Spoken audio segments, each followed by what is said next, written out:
జై శ్రీరామ్. ఇవాళ ఆధ్యాత్మిక కార్యక్రమంలో అదే మనం ఈ కార్తీక మాసంలో శివ భగవద్ ధ్యానం గురించి మనం మాట్లాడుకుంటున్నాం. చాలా 2-3 భాగాలు చెప్పుకున్నాం. అలాగే పిల్లలకి, చిన్నపిల్లలకి, పెద్ద పిల్లలకి అందరికీ కూడా మనకి మీరు అందులోనూ పెద్దవాళ్ళకన్నా కూడా చిన్నపిల్లలకి చాలా ప్రసన్నమవుతారు. మన ఎగ్జాంపుల్ మనం భక్త ప్రహ్లాదులు తెలుసుకున్నాం. చాలా ఇష్టం మాట భగవంతుడికి. చిన్నపిల్లలు కీర్తన చేస్తే పెద్దవాళ్ళు చేసిన కీర్తన కన్నా కూడా త్వరగా ప్రసన్నమవుతాడు భగవంతుడు.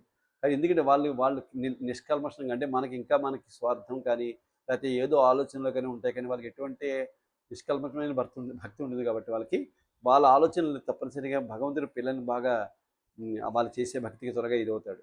కానీ వాళ్ళకి మనం క్రియేట్ చేయకపోతే వాళ్ళు వెళ్ళే మార్గం, ఇప్పుడు మనం భక్తి మార్గంలోకి ఎలా ఎంత త్వరగా తీసుకురాగలుగుతామో వాళ్ళు మన ప్రవర్తన బట్టి వాళ్ళు వెళ్ళే మార్గం కూడా చెడు మార్గంలోకి వెళ్ళినా కూడా ఆశ్చర్యపోక్కర్లేదు. ఎందుకంటే మన బట్టి ఉంటుంది వాళ్ళు.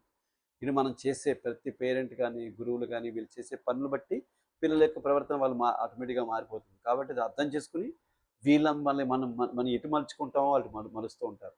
లైక్ మన రిమోట్ కంట్రోల్ మన చేతిలో ఉంటుంది పిల్లలది. వాళ్ళ నాన్న ఇది దైవం, మనం నమ్మాలి. ఎందుకంటే ఎందుకు నమ్మాలి? వాడు అడుగుతాడు. వాడు చిన్నపిల్లడు కూడా వాడు క్వశ్చన్లు అడుగుతాడు. ఎందుకు నమ్మాలి అని అడుగుతాడు. ఎందుకు నమ్మాలి కూడా నువ్వు ఎగ్జాంపుల్ చెప్పే స్థితిలో నువ్వు ఉండాలి. నీకు తెలియని స్థితిలో ఉంటే వాడికి ఎలా నువ్వు చెప్పడం, దానికి ఏదో ఎగ్జాంపుల్ చెప్పి, నీ అనుభవం చెప్పి, లేకపోతే మీ నాన్నగారి అనుభవం చెప్పి, మీ పెద్దల అనుభవం చెప్పి, అందువల్ల మనం ఇది నమ్మాలి, ఇది ఇలాగే ఎందుకు ఉండాలి, నేను ఇలాగే ఉంటాను, ఇలాగ ఎందుకు ఉండకూడదు అంటే ఇలా ఎందుకు ఉండకూడదు, ఇలా ఎందుకు ఉండాలి అనేది నువ్వు నిర్వచించి నువ్వు చెప్పగలిగినప్పుడే మనం చేయగలం. అలా చెప్పే తల్లిదండ్రులు మనలో ఎవరు లేరు. అది లేకపోవడం వల్ల, అంటే చెప్పకూడదని కాదు, ఎవరికి తెలియకపోవడం. అవి ఎలా చెప్పాలి, వాడు అడిగి క్వశ్చన్ సమాధానం కొంతమంది తెలివిగా చెప్పుకుంటారు. బాబాయ్ ఆమె పిల్లవాడు మాట్లాడు, వాడు సమాధానం చెప్పలేమని అంటారు. చెప్పలేవడం ఏంటి? వాడు చెప్పగలరు, కానీ ఏంటంటే చెప్పే స్థితి మీలో లేదు.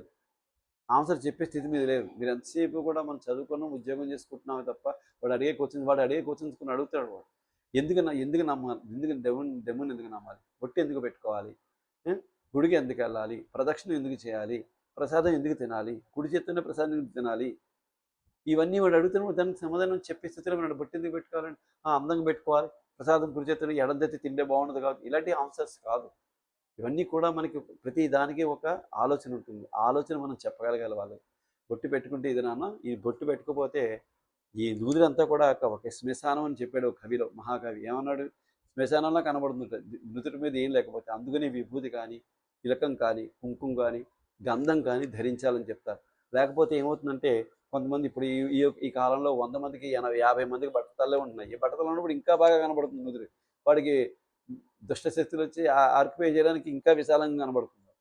కాబట్టి ఏంటంటే వాళ్ళకి అది ఎవరన్నారు కానీ మహాకవి నిజంగాను ఇది ఒక శ్మశానం పెట్టుకోకపోతే శ్మశానంలో కనబడుతుందని చెప్పి అన్నాడు.